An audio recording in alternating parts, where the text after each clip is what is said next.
Yung pinaksiw ko siya, ang lasa-lasa niya. Sarap pala na islang yung paksiwin, no? Ayan guys, linis ko na siya. Tapos yan, nilagyan ko ng luya, sibuyas, bawang. Ayan, at in-arrange ko na siya dyan. Tapos pinabayaan ko hanggang kumulo, hanggang na hubas, luto na. Mabilis lang siyang lutuin guys. Masarap talaga tong islang to.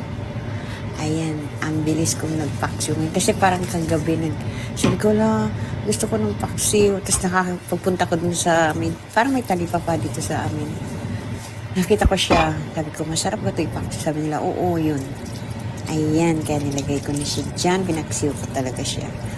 Para ito ang aking lunch for today. Ayan, no, nilagyan ko na siya ng paminta, bechin, suka. Ayan. Yun lang nagluto sa kanya. Ang sarap pala nung maluto at tinikman ko. Wow, kasarap. Yan guys, ganyan lang. Nilagyan ko ng bechin at saka asin konti. Ayan. O, diba? Ang ganda ng itsura niya. Yan. Ready to cook na yan. Lalagay na na natin siya. Palulutuin na natin siya. Takpan hanggang sa maluto. Ayan guys. Minsan kasi naumay ka rin sa ibang ulam. Tapos inisip mo, ano kayong masarap naman? Tapos bigla na lang pumasok sa utak ang ulam na ito. Ayan guys, tinikman ko. Mapapawaw. Ayan guys, napawaw ako sa sarap. Grabe. Sa sabaw pa lang. Nabubulo lang ako. Sa sabaw pa lang, super. Talagang malasa. Naglagay pa ako ng konting oil dyan. Kasi ayoko yung puro lang yung sabaw ng suka. Gusto ko yung ganyan, yung may konting oil.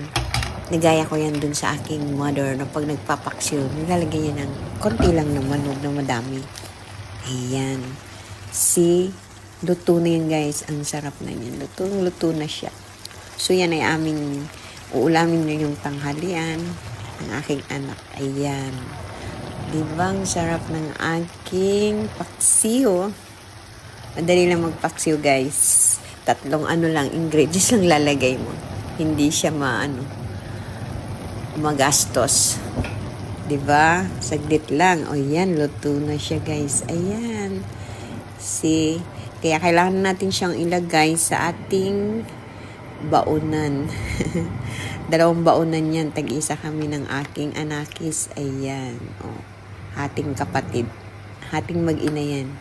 Pero meron pa naman natira, madami pa. Ayan. 3 lang daw sa kanya.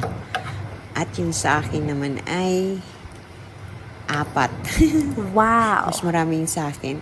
Tapos may natira pa, so yung iba ay para sa hapunan naman mamaya. Ayan guys, ayan, 4 naman sa akin. Ganyan buhay namin dito guys, mga OFW, araw-araw, magluto ng ulam, papasok, uuwi. After 2 years, uwi sa Pinas. O, diba? Ang saya-saya. Yan guys, thank you for watching. Maraming salamat sa inyo. Thank you so much po sa inyong panonood. Maraming salamat. Bye!